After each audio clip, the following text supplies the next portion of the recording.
دنیا میں واحد ملک ہے جس کے بنیاد میں گارا اور سیمنٹ نہیں ہے بلکہ 6 لاکھ انسانوں کی ہڈیاں ہیں جس پر اس ملک کو بنایا گیا ہے۔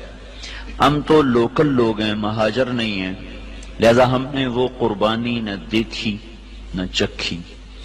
میرے والد صاحب کے ایک دوست تھے، وہ مہاجر تھے جالندھر کے، وہ کبھی کبھی ہمارے ڈیرے میں آیا کرتے تھے، بات کرتے تھے۔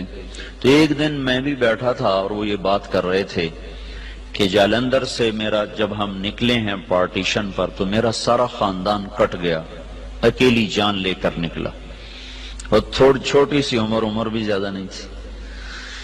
تو دن میں چھپتا تھا کماد کے کھیت میں، اگست میں کماد اچھا خاصا بڑا ہو جاتا ہے، اور رات کو پھر میں سفر کرتا تھا اور مجھے کچھ پتہ نہیں میں کہاں جا رہا ہوں، میری کیا منزل ہے۔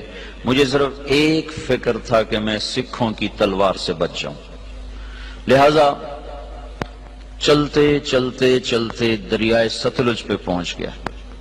دریائے ستلج اس وقت میں جیتا جاگتا دریا تھا، اب تو وہ سو گیا بیچارہ کب کا، ہم تو اس کی ریت ہی دیکھ پائے، اس کی طغیانیت تو کبھی دیکھی کوئی نہ، یہ بہت بڑا دریا تھا۔ تو کہنے لگے میں ستلج پر پہنچا تو آگے پانی کی موت تھی، پیچھے تلوار کی موت تھی۔ تو میں نے کہا سکھوں کے ہاتھوں مرنے سے بہتر ہے میں پانی کی نظر ہو جاؤں۔ تیرنا آتا نہیں تھا، کہنے لگے ایک لکڑی اٹھائی، ایک لکڑی مل گئی، لکڑی اٹھائی اور پانی میں ڈالی۔ میں کہا یا اللہ زندگی ہے تو پار لگا دے۔ ادھر پاکستان شروع ہو رہا تھا۔ تو کہنے لگے جب میں تھوڑا سا اندر گیا تو میں کیا دیکھتا ہوں، سارا دریا لاشوں سے بھرا ہوا بہ رہا تھا، لاش کے ساتھ لاش ایسی ملی ہوئی تھی، معصوم بچے، حسین نوجوان، خوبصورت بیٹیاں، بوڑھی مائیں، بوڑھے باپ ایسے جا رہے تھے۔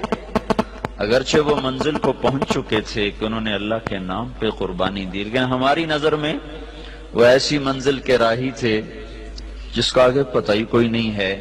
ستلج کی لہریں ان کا کفن بن رہی تھیں اور ستلج کی تہ ان کی قبر بن رہی تھی۔ یہی کچھ راوی میں ہو رہا تھا، یہی کچھ چناب میں ہو رہا تھا۔ یہ 3 دریا ہندوستان سے آتے تھے، ان تینوں میں یہ بہ رہی تھی۔ اپنی تاریخ پڑھتے رہنا چاہیے، اس سے پتہ چلتا ہے ہماری ابتدا کیا ہے اور ہم نے جانا کہاں ہے۔ بدقسمتی ایسی ہوئی میرے عزیزو کہ اس ملک کو نا اتنی اللہ نے دولت سے نوازا ہے کہ آپ اور ہم اندازہ ہی نہیں کر سکتے۔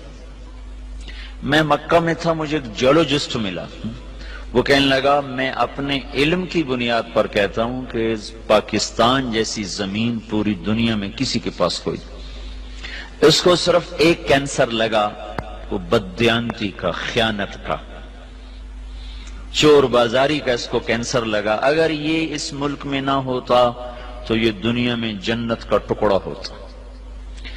اور اس ملک کو میرے عزیزو جو لوٹا ہے نا، وہ ان پڑھوں نے نہیں لوٹا، زمینداروں نے، تاجروں نے نہیں لوٹا، بڑے ہائی کلاس پڑھے لکھے لوگوں نے اس کو لوٹا ہے، چونکہ انہوں نے ڈگریاں تو حاصل کی پر انسانیت نہ سیکھ پائے۔ تو اتنی بڑی قربانیاں ہوئیں اور ہم تو میرے عزیزو کانٹے ہی چننے والے رہ گئے۔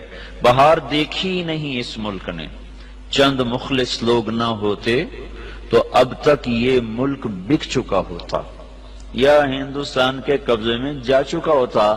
کہیں کہیں چراغ اب بھی جل رہے ہیں جن کی وجہ سے تھوڑی تھوڑی روشنی ہے، اور یہ قافلہ دھیمے دھیمے دھیرے دھیرے وہ رواں دواں ہے۔ اگر وہ بھی نہ ہوتے تو اس ملک کو تباہ ہونے میں کوئی کسر باقی نہ چھوڑی تھی بددیانت ٹولے نے اور ہائے ہائے ضمیر فروش ٹولے نے۔ اور بدقسمتی یہ ہے کہ وہ سارا انہی اسکولوں کالجوں سے نکلا ہوا ہے، وہ دیہاتوں سے نہیں۔